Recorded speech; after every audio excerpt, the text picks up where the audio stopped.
Imagine you have just been taken away from your parents, who have shown you the only love that you know, but abuse you and leave you at home for long periods of time. You have been taken away from them by a complete stranger. You are moved from house to house, mostly overcrowded with other foster children. You are taken care of by multiple foster parents who are either well-meaning and overworked, or they're abusive just like your parents. You feel no sense of security or love. This is what life is like for many children in the United States foster system today. I'm going to be sharing with you the problems of the foster system in our country and the ways it can and is being improved. So I have a heart for the children who have been affected by the foster system. I know people who have been placed in it. I know families who are foster parents, and it's something I want to do for my career.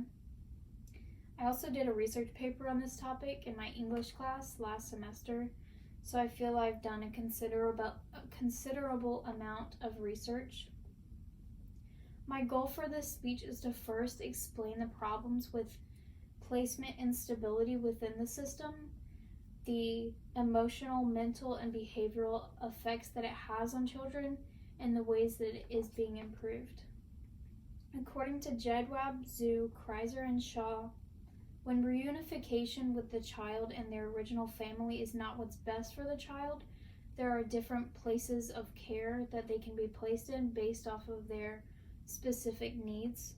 There is family-based care, non-relative care, kinship care, group homes, residential care, and PRFTs, which is like a hospital for very severe cases. With so many placement options, this is not the best for the child because it leaves an opportunity for them to be placed in all these different homes with no sense of permanency. So a reason for removal also has a major effect on their placement stability. For example, children who were removed from their family of origin due to neglect were at an increased risk for placement change compared to children with past sexual abuse or other reasons. According to ncbi.gov, a study of 729 children placed in foster care showed 1 in 3 will fail to achieve a long-lasting placement home and may experience frequent placement moves and transfers to group homes and residential treatment facilities that have been traditionally associated with poor outcomes.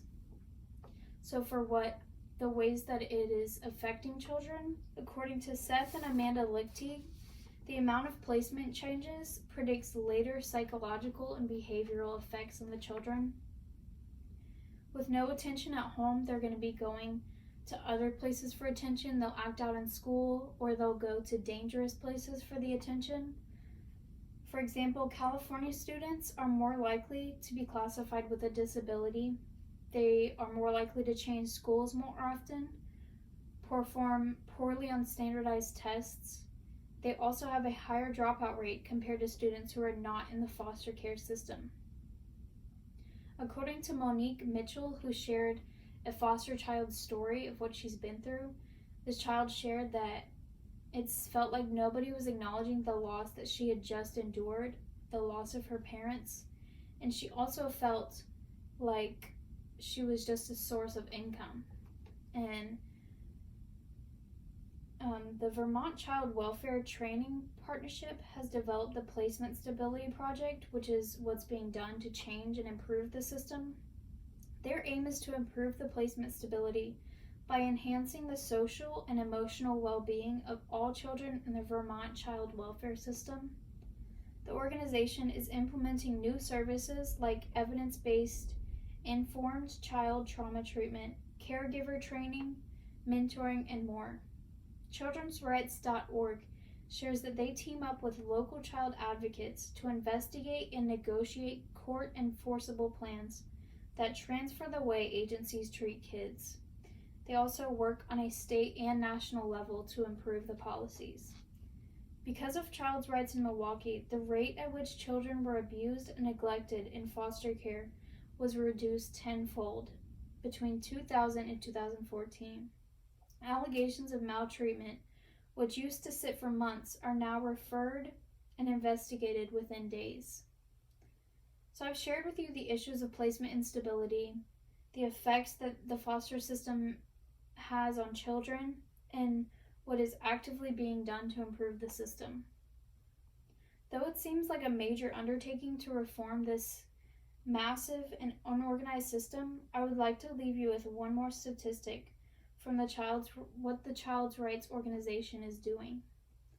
Because of them, Connecticut decreased the number of institutionalized children aged 12 and younger by nearly 90%, from 201 kids in 2011 to 22 in 2015. Don't give up hope.